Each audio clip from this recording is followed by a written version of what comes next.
Good afternoon, everyone. Let's get started. So on behalf of our Dean Michael Trick, I'm pleased to open this Bill Brown Distinguished Lecture in Biological Sciences. This lecture series was named in honor of Bill Brown, head of the Department of Biological Sciences at Carnegie Mellon University between the years of 1995 and 2000. Dr. Brown was also a visiting professor of biological sciences at Carnegie Mellon University in Qatar back in 2007. So as part of the Brown lecture, Dr. Veronica Heinemann here will be presenting on regeneration in the sea star. And let me introduce her. She is the Frederick H. Wirth Distinguished Professor of Life Sciences, and she is Professor and Department Head of Biological Sciences at Carnegie Mellon University. Dr. Heinemann has extensive training in developmental biology during her postgraduate studies and as a postdoc in Eric Davidson's lab. She worked to understand how gene regulatory networks, GRNs, can be used to explain development using echinoderm, yes, okay, model systems, and has particular expertise in the cis-regulatory basis of gene expression in development. She has especially focused on understanding the GRN control of neurogenesis and ectodermal patterning, with several impactful papers on this topic from her lab. She developed the sea star, Patria miniata, as a model system for this work, and has established a suite of protocols, including microinjection for gene knockdowns and for expressing transgenes, cell lineage tracking, and in vivo time-lapse imaging. She is the director of Echinobase, the genome model organism database for several species of echinoderms. She has extensive project management experience, including the management of multiple PI grants. She organized meetings and taught in the MBL embryology course, and this year will serve as the co-director of the Gene Regulatory Network course at MBL. She's run an active research lab at CMU for over 15 years, and during this time has actively mentored over 50 undergraduate students in hands-on research projects. Over 90% of these students have gone to graduate programs.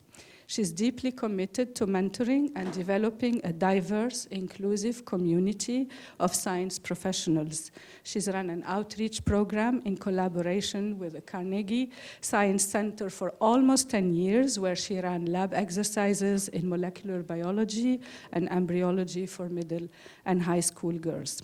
So, without further ado, please join me in welcoming Professor Heinemann for her lecture on regrowing your head, understanding regeneration using the sea star larva. Thank you. Okay, thank you very much.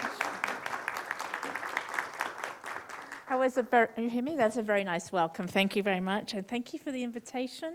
I'm really, really pleased to be here. It's my first visit, and I've only been here for like a few minutes, but I'm having a great time. So I will tell you a story about regeneration, and I think it's a fascinating biological phenomena, and I will tell you some snippets that we've learned about it. So most people, I've worked, as Selma said, with echinoderms, sea urchins, sea stars, and so on for many years in different developmental biology contexts. But when you ask someone, you can ask a kindergartner what they might know about starfish, and a lot of them will tell you they can regenerate.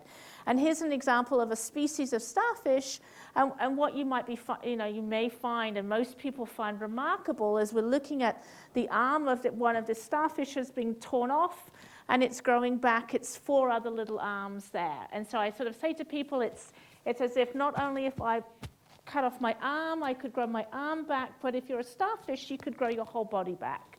And so this is it a little bit later. Continuing growing those arms back. So they have remarkable capacities for regeneration.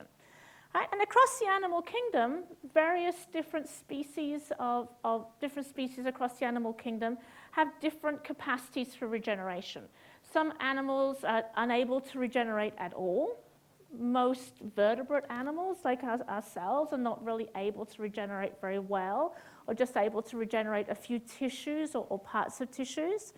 There's examples like this flatworm here, planaria flatworm, again, well known as organisms that can regenerate. You can cut them in half and they just grow two new little worms again. This is Hydra, a cnidarian, and this species is sometimes known as the immortal animal because people have done experiments of cutting them in half and cutting them in half and cutting them in half over hundreds of generations, and they're just able to regenerate presumably forever, and hence the immortal organism. And this is an example of sort of vertebrate animals, newts, salamanders, some vertebrate animals. For instance, you cut their limb off, they're able to regenerate part of their limb. And so this is really fascinating to me. I'm trained as an evolutionary biologist, and I think a lot about properties that animals have in the context of their relationships to other animals. And so here on the left is a phylogenetic tree of really all the different major groups of animals that we know. So sort of sponges and jellyfish are sort of the basally branching animals. Here are durastome animals, which are ourselves, vertebrate animals, and echinoderms. A lot of people don't actually realize that echinoderms are sister groups to vertebrate animals and not sort of basally branching groups. Various protostomes in here. So here's an example of Hydra, this immortal animal. It sits down in here. Planaria, this worm, it sits up in here. And here's a sea star, it sits there. So across the animal tree of life, some major groups of animals have incredible capacities to regenerate, and other groups of animals have essentially no capacity to regenerate. So it's really fascinating to understand whether, therefore, regeneration is a phenomena that all animals had ancestrally, that some species have lost the ability to regenerate, or whether animals have independently evolved ability to regenerate, which makes us think about what would be the adaptive abilities for an animal to evolve it independently. So when we start to think, I'm trained as a developmental biologist, and when we start to think about regeneration, regeneration is a type of developmental biology that has, I think, a wealth of just unknown phenomena, a wealth of phenomena that we can study that we really, as biologists, just know nothing about. So let me just sort of go through some of the big questions, and these I very much emphasize are questions. We don't really have much understanding of many of these. So how does an organism detect that it's missing a structure? If I cut my arm off, how do the cells here know that that arm is missing? Right? How does an animal know that? When you also think, how does it know that it's my shoulder that's missing? I don't just grow a little hand here. Like, how does it know what part of my body is missing? All animals are able to wound. So all animals wound and can heal a wound. And so bisection or this sort of traumatic injury starts as a wounding response. Why is it that in some animals that wounding response can kick off regeneration, in other animals it can't? How are the correct proportions reformed is fascinating. So that starfish picture I showed you at the beginning, it's going to grow 5 arms of the right size. So if I cut my arm off, why don't I just grow a little baby-sized arm? Like, how does the rest of my body know how big my arm has to be? And that's a fascinating phenomena of just how do our bodies know the correct proportions? How do my arms and legs and my heart and my stomach are the right size for my body, right? And it sort of speaks to some sort of community effect of all of the cells in my body to proportion itself correctly. Here's a sort of really a one that a lot of studies have sort of focused on is what are the source of cells, right? And the source of cells is really interesting because, well, if you're regrowing something, you've got to get cells from somewhere to regrow it. The source of cells is sort of related to this second question, how plastic are cells, right? So the source of cells is really interesting because it's either stem cells or it's existing cells that were going to be something else that are now induced to become a different type of cell. So we're looking at induced sort of pluripotency in a regeneration model, or are we looking at just stem cells that were there? And so this is very sort of has a very important biomedical applications of how do you make cells become something that they were never going to become.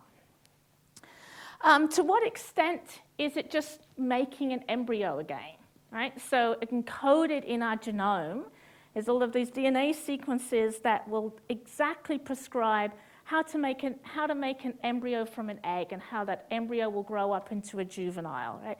That's hard-coded into our genome. Seems almost impossible to imagine that there's different encoded in our genomes ways to regenerate an arm a second time, right? That somehow there would just be all sorts of scenarios of how to make something from different places. But again, when I make my arm as an embryo, I've made this in the context of a little embryo. I've had little limb buds form. If I'm regenerating this, I have to start from a different cell source, from a entirely different context, from cells that have a completely different memory of what they used to be. And here's the sort of the big one that I'm very interested too. Are these processes, are the ways that animals regenerate homologous? In other words, do they share a common ancestry? Or are they independently evolved? And again, this speaks to, is there an adaptive pressure to independently evolve regeneration? Or just ancestrally, did all of these animals know how to regenerate? And for some reason, that's being shut off in multiple independent lineages. Okay, and so sort of this, what is the source of cells for regeneration? I'm showing this sort of old, sort of 100 plus years old sort of map that a scientist called Waddington had sort of conceptualized about how he thought cells became different. Right, so here's an egg, and you imagine these cells sort of falling down this landscape into these different valleys, and at the bottom here we have all of our different cell types, right? So over development, over embryogenesis, cells start to become different from each other.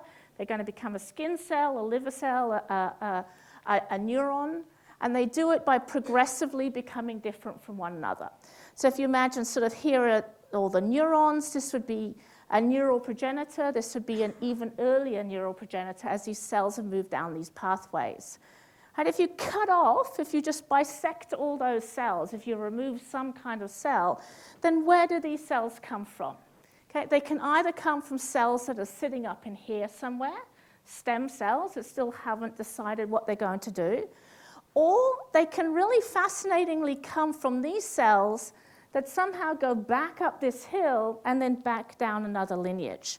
And this is what we think about of induced pluripotency, right? These are cells that were going to become something else, but somehow some signals in this animal are able to drive the cells back up towards a de-differentiation, a less differentiated pathway, and channel them down another pathway.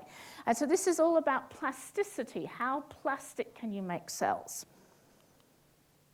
Okay, so I'm going to spend a little bit of time telling you the organism that we've been working to study regeneration in, and this is Pteria miniata, as Selma told us, is the bat star. And one of the advantages that people work on these organisms for developmental biology, this is a female sitting in a beaker of water, and she's spawning eggs, right? So there are hundreds of thousands of eggs in this beaker that this starfish is giving us. You add a little drop of sperm, and now you have hundreds of thousands of embryos. So you can get masses of embryonic material for you to be able to do any sorts of experiments with. And I'll remind you that starfish are the sort of sister group to ourselves, so they're durastome animals. And so they have similarities in their genome organization, their gene content, and their early development, as do vertebrate animals. Echinoderms, all of the different species of echinoderms are excellent regenerators. Vertebrates are very poor regenerators. So let me tell you, a lot of people, almost everybody knows that's a starfish, right? But very few people have ever seen the development of a starfish. So let me just sort of walk you through it a little bit. Those eggs, they become fertilized, they form hollow blastula, and right here they're going to start to gastrulate, right? gastrulation, almost a defining feature of an animal. Gastrulation simply means it's going to invaginate, push in some cells. Those cells that are going to be pushed inside are the endoderm and the mesoderm, the muscles, the mesenchyme, the immune system, the gut. And the cells that stay on the outside of the ectoderm, the skin cells, the neurons. So that's sort of a late gastrular stage. And eventually it will form this little larvae, and this larvae swims around in the ocean, in fact, for several months. So this is a bipennaria larvae, and here it's got a mouth, it's got an esophagus, that's its stomach. It's got these sort of mesenchymal structures that are sort of immune system, and it's got all this ectoderm on the outside, and it has these cilia so it can swim around in the ocean. And you can see one here under a microscope embedded in agar, and it's twirling around, swimming on its cilia. The first thing you might notice about the larvae of the sea star is it's bilaterally symmetrical, okay? The adults have this pentaradial symmetry, but the larvae are bilateral, so they have an anterior, posterior, a dorsal ventral, and a left-right axis, just like ourselves. They have a through gut. So they're ancestrally bilateral. They evolved hundreds of millions of years ago into this pentaradial adult. So this thing swims around in the ocean, and it gets a little bit more extravagant, a little bit more complicated. And in what is, I think, one of the most fascinating phenomena in developmental biology that essentially nobody studies, they start to grow this like little, you can't even really see it here, little rudiment on the side. This little baby starfish starts to grow there. And it just gets bigger and bigger, right? This is the rest of the larvae. And at some point, that baby starfish just sits on the ground, sloughs off the larvae, and just crawls around now as a sessile organism. So this dramatic metamorphosis is a feature of these organisms. It's how they go from bilateral symmetrical to pentaradial symmetrical. And all the different echinoderms, sea urchins, brittle stars, sea cucumbers, etc., do this. Okay, so I'm going to be showing you a whole bunch of images under the confocal microscope, taken under the confocal microscope, because we're going to be looking at these larvae. Because I forgot to mention the most important thing, not only do the adults regenerate, but the larvae regenerate. Okay, so I can bisect the larvae, and the larvae are able to regenerate.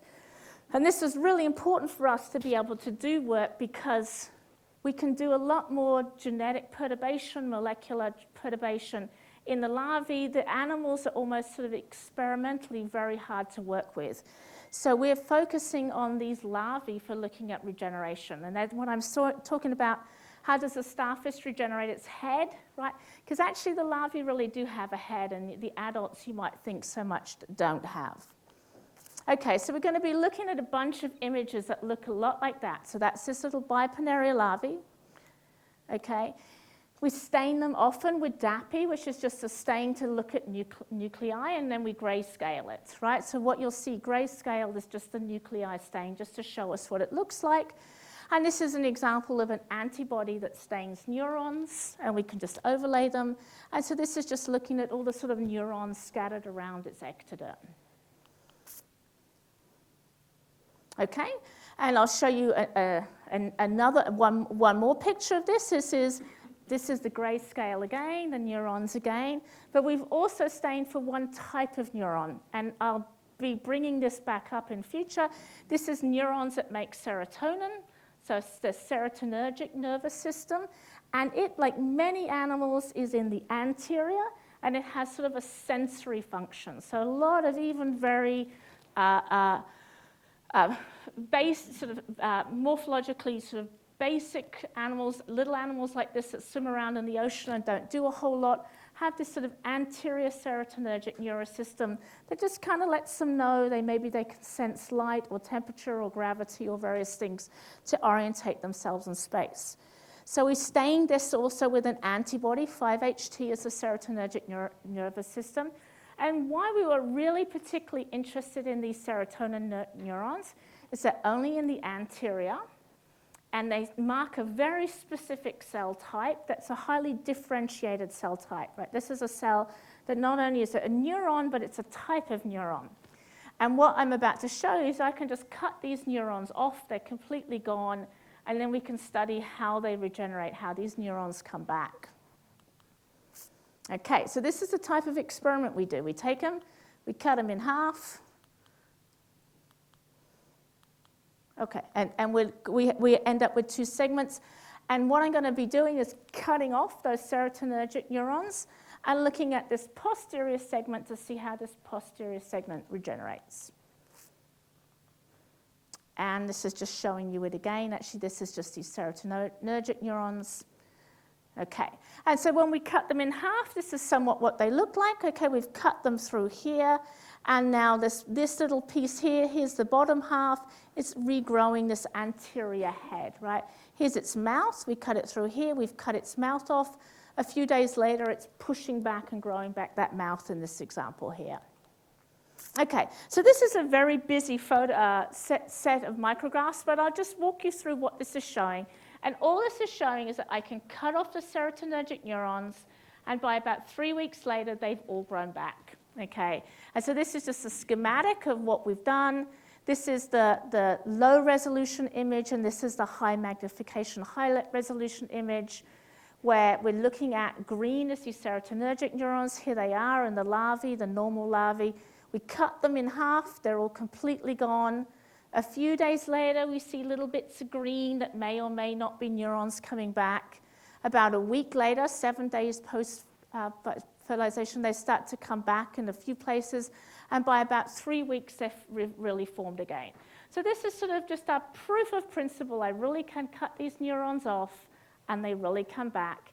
And so now this is our experimental design. How do these neurons regenerate? Am I standing too far away? Yes, maybe I am. Okay. Okay, so here's one of the first things that we noticed when we started doing this. So here's my little larvae. I've cut it in half. There it is, it's starting to grow again. So this is it cut in half. This is it a few days later. Here's that mouth punching through. A few more days later, you can see this is that band there is sort of shifted down. This is growing up, okay? So this is sort of about a few days, 5 days that this thing has regenerated, right? And this is all done to scale, okay? So it's all shown at the same magnification. And so the first thing we noticed is while it's regenerating, it's not changing its size. It's actually keeping its same size. And you can look, this big red thing here is actually its stomach, and we feed them algae, and algae autofluoresce, and so they fluoresce these big red stomachs that they've eaten. You can see its stomach is sort of 2/3, a half of its remaining body. Here it's sort of a half, and here it is even a little bit smaller. Okay, here is the sort of, here is the hindgut, the length of the hindgut here, about half of its body, and here it's shrunk a little bit. Here is this band right up here, it's come down. The whole organism has shrunk, right? So it's starting to regenerate, and by about a week it started to regenerate more, but the whole organism has shrunk. So it's not just that that piece there is growing, the whole rest of the organism is responding to being half its size, right? So we cut it in half, and now its stomach says, I'm too big for the remaining organism, my stomach's got to be smaller. And this, in fact, is a common phenomena that organisms that regenerate do. They first regenerate half their size, and then they grow. And so this is a great demonstration of this principle of controlling proportion, right? When it's in half the body size, all of its organs know that they're in the wrong size body, and they reproportion appropriately. And I think it really emphasizes a point I want to make. It's not just these cells here that are responding, it's all of the cells in the organism that are responding. Okay, so when you're trying to look at what's happening, what you really want to know is what's happening to changes in gene expression, right? So we want to get down to the molecular events that are controlling regeneration. So I'm going to look at a bunch of gene expressions. So Wnt3 is just a gene that's involved in the embryo in setting up this axis, right? You can see it's expressed down the bottom here. So it's actually involved, we know functionally this gene's involved in setting up this anterior-posterior axis. By the time it's a larvae swimming around, this gene is actually doing something else completely differently. Okay? So it has an embryonic role in anterior-posterior axis setting. So we cut this thing in half, and this is the top half, and this is the bottom half. And the take-home message that I want you to get is this gene reproportions itself along the anterior-posterior axis, just like it did as an embryo. Okay, so it's clearing from the top, and it's putting, so the top half of the bottom segment is now Wnt minus, and the bottom half of the top segment is now Wnt plus. It's reset an AP axis in the two remaining parts. And I'll just show you another gene. This is a gene expressed in the other way. Okay, it's expressed at the very anterior. We cut it in half, and it does the same thing, right? The posterior segment now has this gene expressed at the top, and the top segment does as well. And what this shows you, this part of the embryo here is part of the larvae.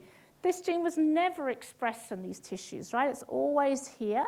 It's now basically expressed in what was equivalent to these cells here. So these are cells that would never have normally expressed this gene, but now when you've cut it in half, they're expressing this gene in the way it was expressed as an embryo. Okay? It's reset its axis using the same embryonic gene expression. And we've done a bunch of these gene expression studies and found this pattern, right? But back to my question, is embryogenesis sort of reactivated? There's many ways, in fact, embryogenesis is reactivated. Cells that should never express this gene are now expressing an embryonic gene. This is a first hint to us also that these cells are being respecified. Right? These cells were going to be something, they're now just deciding to be something else. So thinking back to that Waddington's landscape, it seems to be cells that have gone back up that hill so that they can come back down another lineage. Okay. So you can do a whole bunch of whole in situ hybridizations, right? So you look at a gene that you think you're going to be interested in, a gene that's involved in embryonic axis specification, and you can design a probe and you can look to see how that's expressed. But you also want to do this in an unbiased and more high throughput way, so we did an RNA-seq experiment, and I'll just walk you through what this complex set of data is trying to show.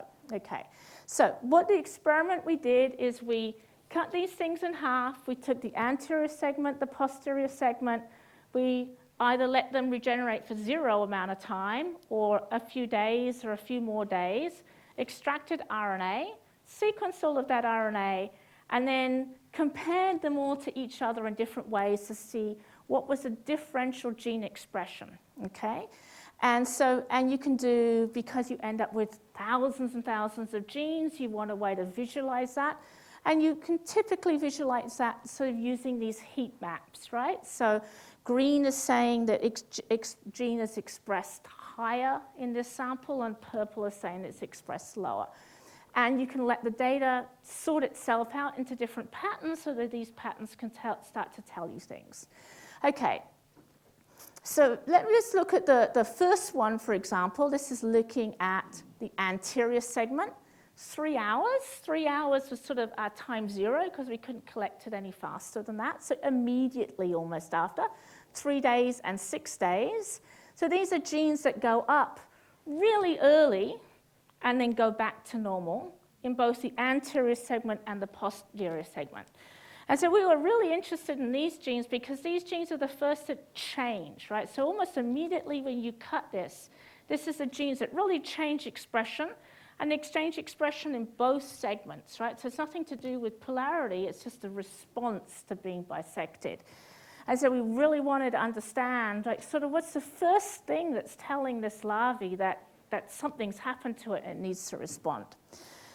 The other thing that you can do, you can get sort of hundreds of these genes, you want to try and see if there's some pattern to the types of genes that are changing. And what you can do is what's called a gene ontology analysis and just say, what are the types of genes in there? And I'll show you sort of figures like this. These are the categories or the gene ontology categories that say these genes might be doing something with signaling. And how dark they are is how significant that category was. How big the circle is how many genes are in that category. So again, we sort of split it by this, and you see some really clear patterns of types of genes in these different clusters. So we're going to go and take a look at this cluster here. The ones that responded really early on, right? What were the genes that responded? And these are the categories of genes that responded really early to being bisected, right? And none of these genes are starfish-only genes, right? None of them are echinoderm genes. All of these genes has actually very well-known functions in many animals. And they're all involved in wound and immune and stress response, right? So there are various signaling pathways, calcium channel activities. So various things that we know in lots of animals are just related to the stress of being wounded, right? So what we want to do is we want to understand, how does wounding kick off regeneration? This would be the place we would start, okay? And actually, since we had this data and other people had published data, similar kinds of data from other species, we also wanted to go and have a look and say, is there anything in common in these data sets across these different species? And I'm just going to summarize, this is a ton of different data, but I'm just going to summarize a couple of take-homes, right? So this is our starfish larvae. This is that flatworm that I told you was a very good regenerator, and this is the immortal hydra. And in fact, when we looked early on in these other data sets, there were tons of genes in common, right? They have a very similar, somewhat conserved, really early response to this wounding, okay? So many of these things in red are the things that were in common. We found many genes, orthologous genes in common. So this sort of indicated that sort of early wound response is conserved. So later on, we saw some things in common. This axial repatterning was definitely something that they all do in the mid. They often are using different genes. And then a little bit later on, there is always something in common about just proliferation, right? Which makes sense. Cells have to start dividing to make new tissue. Okay, so again, we're interested in what some of these genes might be doing. This is just verification of this data. I want actually just showing you staining of some of these gene expressions to show that they really were activated right in this wound site. This is a section of these larvae. Okay. So I'll come back to this wounding in a little bit. But what we wanted to look is now to try and understand the proliferation, right? The cell division, what was going on with our cell proliferation. So I'm going to run you through this experiment, which a graduate student of mine did, which was a really super clever experiment. So you can see how a cell is dividing by incorporating a reagent into DNA as it gets synthesized, right? So that's telling us that cell is dividing. And there's different types of molecules that you can put in. One is EDU and one is BRDU, right? So you just you bathe it in that, you let it grow for a bit. If a cell's dividing, it's going to incorporate that, and then you can stain it for that. So this is a larvae that he bathed in EDU, washed it out, waited a little bit, then bathed it in BRDU, and then stained it.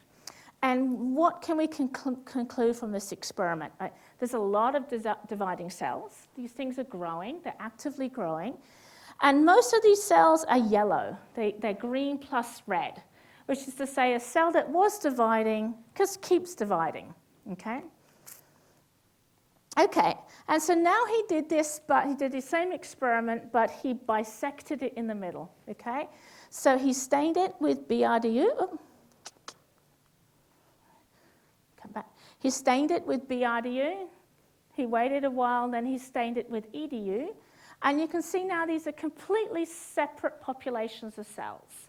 So that tells you that the cells that were dividing, after you bisect them, are no longer dividing, but there's a new population of cells that have started dividing. We're very interested in this new population of cells. Okay. Now he also went a little bit further and did what's called a pulse chase experiment. So he took these same green cells, he bathed it, then he washed it out, but now he waited several days and had a look at them. So he did this at 3 days, he looked at 8 days, and now they're all over this anterior end, which is to say these cells that are newly dividing cells after bisection do make all of these new tissues in the regenerating anterior, right? Look, and you have a lot of cell division going on, right? You have like a couple of hundred cells there and thousands of cells there. Okay, so now he wanted to look at what was the role of these immune response genes, right? And so these sort of immediate response genes. So one of the genes that came up with this MAP kinase signaling pathway, really important for wounding response in many animals. A helpful thing about many of these signaling pathways is that they have drug inhibitors or small molecule inhibitors that really stop that path. So he looked at this same experiment and said, now what happens if I stop MAP kinase signaling? What happens if I stop this conserved signaling by adding this drug? This drug is called U0126. What happens is it's completely unable to regenerate. Okay, it doesn't form this population of newly regenerating or newly dividing cells at the anterior. It just sits there for days. It doesn't die, but it doesn't do anything, right? So this tells us that this RNA-seq experiment that identified this MAP kinase signaling, this conserved wound response, really is needed for this event to take place, this new proliferation, these new population of cells, and for the animal to subsequently go ahead and regenerate. Okay, so now we have, again, we've sort of got this, this molecule that we know is going to stop it regenerating. We want to go back and again do a high throughput approach and say, what is that molecule actually doing? This early response gene, what does it actually do? So again, he did this experiment. That control, DMSO, was just a carrier for these experiments. This is a control. He just bathed them in this, or he bathed them in this drug. He waited a bit, he ground them up, he sequenced the RNA, and he's saying what are the genes that are downregulated and what are the genes that are upregulated. And then his eye was immediately drawn to this gene here too, SOX2. So what does it mean that it's right down here underneath this line? It's saying in normal embryos, it's expressed at quite high levels. So normally it's a gene that's expressed high, that if I add this inhibitor that stops regeneration, this expression of this gene is almost gone, okay? And we were really interested in SOX2. The reason it leapt out to him, not only because it was so dramatically affected, is SOX2 is an ortholog of a gene that we know in vertebrates is one of the genes that you can put onto mature differentiated cells to induce them to be pluripotent cells. So there's a bunch of transcription factors that you can add to fibroblasts and culture that induce them to become induced pluripotent stem cells. And so this was the starfish ortholog of this gene. So we're really fascinating what this gene might be doing. Okay, so we go back and let's have a look, do staining of this gene. This is whole mountain in situ hybridization of this gene. And you can see sort of in normal embryos, it's sort of expressed just everywhere at a low level, okay? But as soon as we bisect them, you can see this SOX2 gene is in red, is really abundantly expressed right at this anterior where we get all of these newly proliferating cells. Okay. So we became now really interested in these SOX2 cells. So what tissues do these SOX2 cells make? So these are genes that are going to be, this gene is induced to be abundantly expressed right at this anterior edge where we're going to be regenerating these new cells to make the new larvae. Okay, so what tissues do they make? Does the lineage, these SOX2 cells, as they make these tissue, are they using an embryonic lineage again? And where do these SOX2 cells come from, right? What's the source of these cells? So I'm going to introduce another experiment to explain. What do these SOX2 cells make? So the problem is if a gene is expressed in a cell, it's a sort of, and particularly if it's a progenitor cell, by the time that cell has become something, that gene is turned off, right? So you don't know what that cell would become just because it was expressing that gene at a certain time. So you need a way to mark the cell stably once it's ever expressed that gene. So I'm going to show you what we do, a really neat experiment actually. So we have these backs, which are these vectors, bacterial artificial chromosomes. Are like a plasmid vector, if you're familiar with that. But they'll hold a much larger piece of DNA.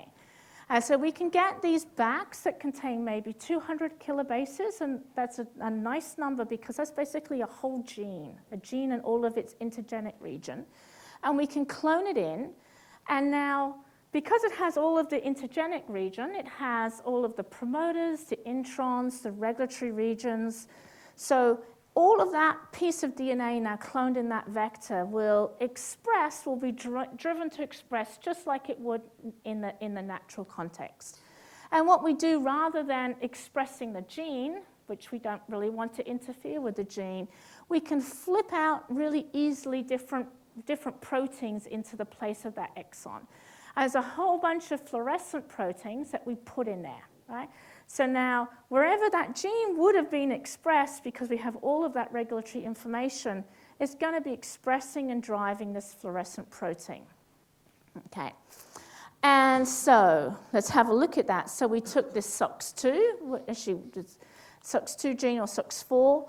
We made a bunch of these. We put in GFP, which is now a highly stable protein. Right? So once GFP is in these cells, it just stays in these cells for days, right? So it marks the lineage of those cells. And we can see it makes all of these neurons, right? So, and we knew this, in fact, from embryonic, that SOX2 cells become SOX4 cells, become LHX29 cells. These are all genes they express, and eventually become serotonergic neurons, right? So we know that this SOX2 cell in embryos will make these serotonergic neurons, and we can show it by doing this lineage tracing with this GFP off the back. Okay, and so now we've done the same thing, but we've done the same thing in regeneration, right? We've bisected them to see what's happening, and we have made SOX2 and SOX4, two of the embryonic lineage pathway genes that will make serotonergic neurons. Okay, and here we go. We can see SOX2 is this lovely green, has made all these neurons, and actually SOX4 has also made all of these neurons in regeneration, right? But what we don't know is if these were cells that were just always going to make neurons, or these were cells that weren't going to make neurons and have now started to make neurons. And that's our question, right? That's what we really want to know. And so what we're able to do is take advantage of a fluorescent protein called KD. Okay, and KD is a really nice protein, is that it's photoconvertible, right? So you put it in a back, and it's going to be green, okay? And so wherever it is, it's just going to fluoresce green. But you can shine light on it to turn it now to actually sort of break a covalent bond, and now it's going to express red. And it's going to stay expressed, it's going to stay being red for the rest of its life. So you can perform these experiments. Okay, I can inject my KD. I can see in all my green cells. I can convert all my green cells to red cells. I can bisect it, and then I can follow it over time. And I have three options, okay? I can have red cells. So they were SOX2 positive cells. They were neurons. They're still probably neurons, but they're no longer expressing that gene, okay? I can have yellow cells. So they were SOX2 expressing, they were neurons. They're still expressing SOX2 because now they're expressing red and green together, okay? And then I have this really interesting one, which would be green, right? Anything that was previously a SOX2 neuron will be red, but if it's green, it means it was never a SOX2 expressing cell, it was never a neuron, but it is now. Okay, so we were really interested, do we get red, green, or yellow?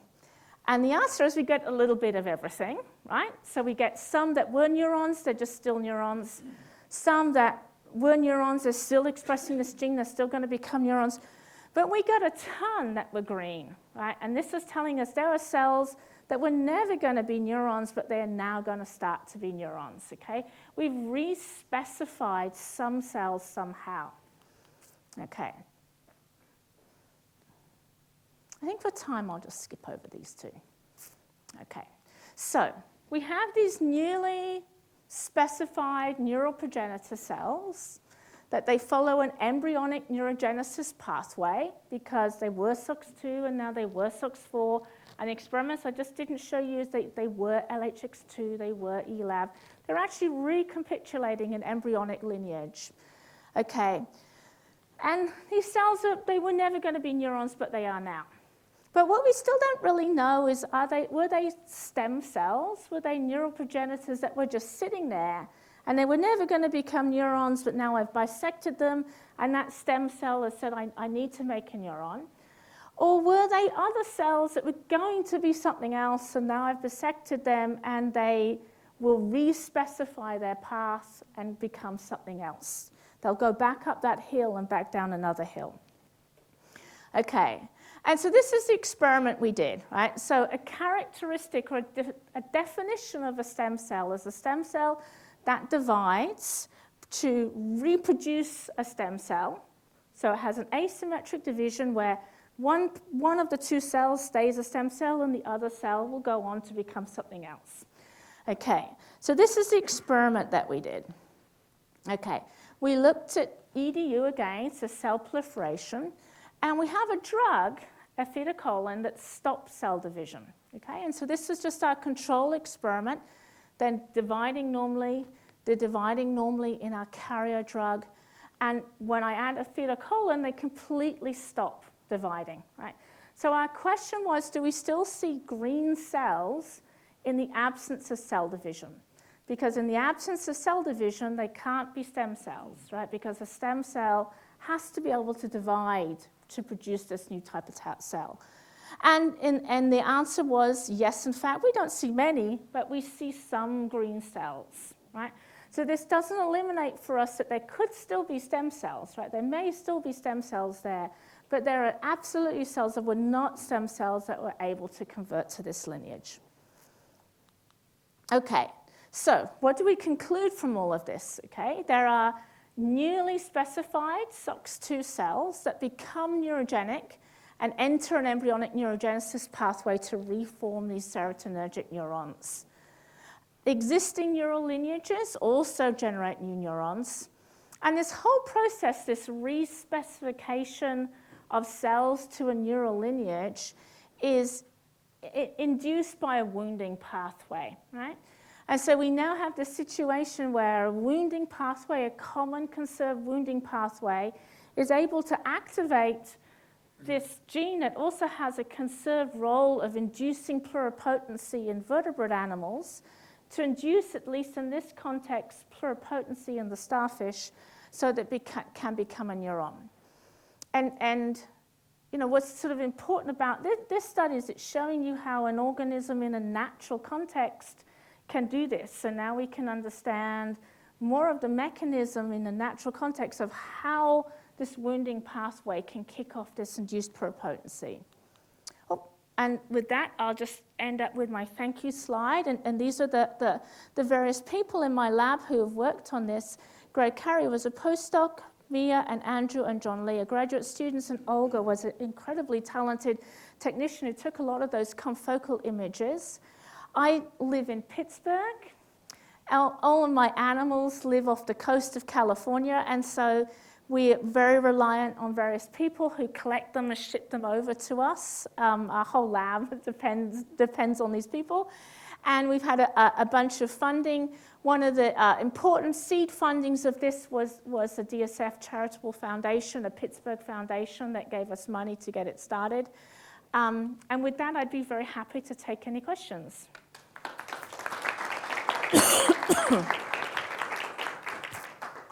Thank you, Veronica. It's really a fascinating story, and I would like to open the floor for questions, but I would like to start with my first question. I really like the fact when you slice them, when you cut them in half, basically. Oh, thank you. You noticed and you showed us actually that internal organs will shrink, and I was wondering.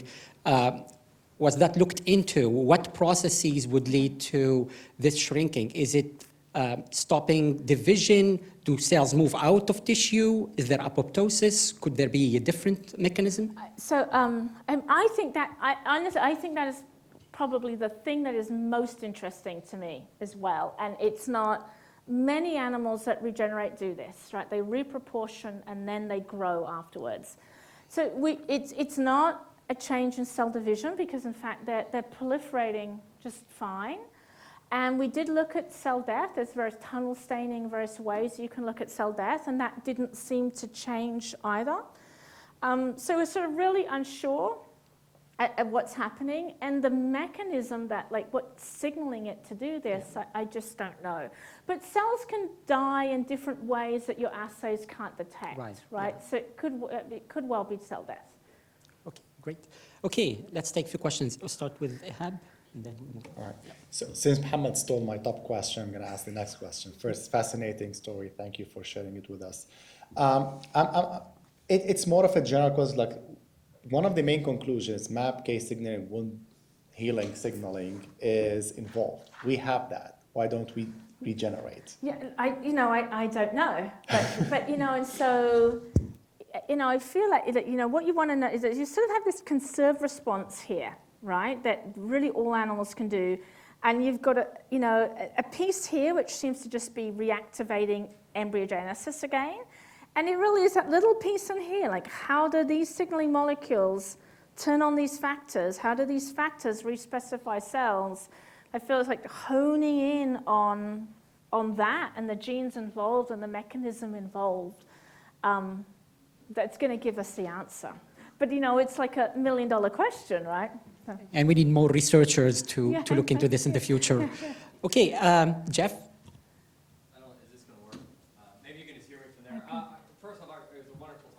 I want to go back to that idea of when you cut it, the stomach kind of shrinks to proportion.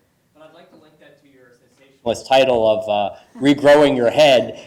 Is there anything to say that, and I might say something silly here, that this type of animal can regrow something as complex as one's head? So I think, if you break it down into the mechanisms, right? Sure, it doesn't matter in a sense how complex it is.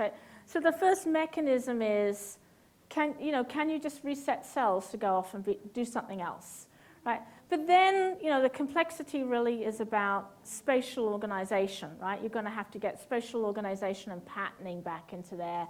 And, perhaps there's some challenge, there would be challenges with doing that. But, the hope, if you really want to dream big, the hope is you really will start to understand basic molecular mechanisms that allow cells to respecify. You can start to do tissue culture things that, like, respecify cells in various ways and use them therapeutically. I don't think you're going to be cutting off your head and growing it back in, Jennifer? I guess it's the opposite question. So I was curious because you cut off its dorsal ganglia, you got rid of its head basically, and it grew it back. Can this animal also regenerate from the anterior to the posterior, or is it like a limitation of the regeneration? It can, and because people always ask this, it can also regenerate left and right, right? You can actually cut it that way and it will regenerate too. But, and people also ask how small a piece will regenerate. And actually not, there's definitely, if you get down to a third, it can't. And that question is either, is there something missing? Is there cells that it needs to regenerate that's missing? Or is it just sort of a metabolism and energetics, which is what I think it probably is. It can't get going. It has too few cells. I'll take a question from, Hira.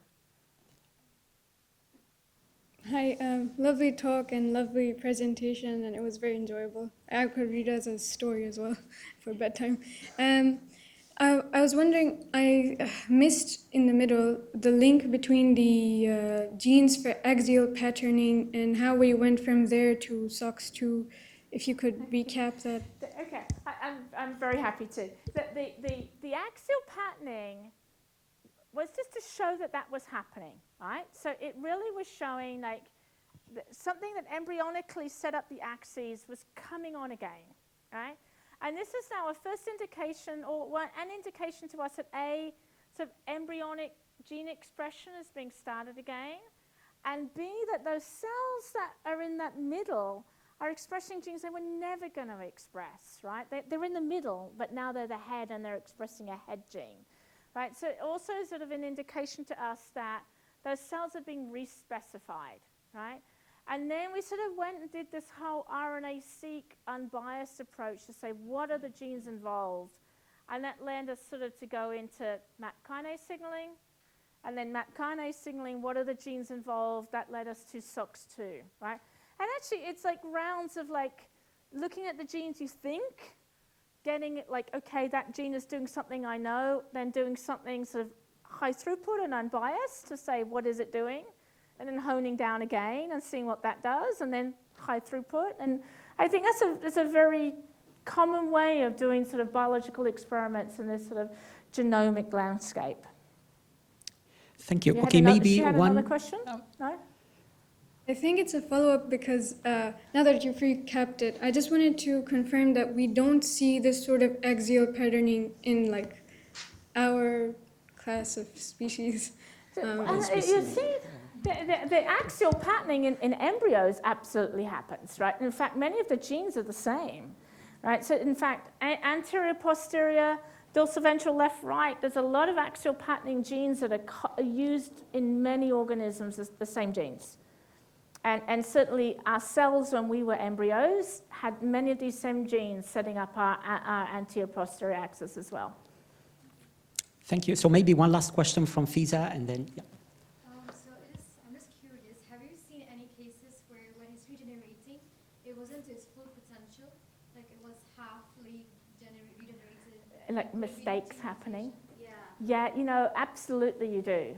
And you see mistakes, particularly in patterning, right? And you can see it in adults, like I show you that one arm made 4, but sometimes that one arm makes 3 or 6, right? So they do get a little confused in the patterning, for sure. Do we know what causes the confusion? No. It'd be fascinating, right? But no. Actually, that's why maybe this is an inspiration for the bio students to continue this field. And actually, I know that some of our students who graduated and they rotated in your lab for SRI, actually, Safa is here today, and I think she would like to talk to you. She got inspired, and now she's working on she's doing her PhD on the field of stem cells. Okay. So let's give a final round of applause for our speaker today. Thank you. And I would like to invite all of you to join us outside, before the food. Yes, sorry. Stay. Oh, yeah, okay. Oh, that's wonderful. Thank you.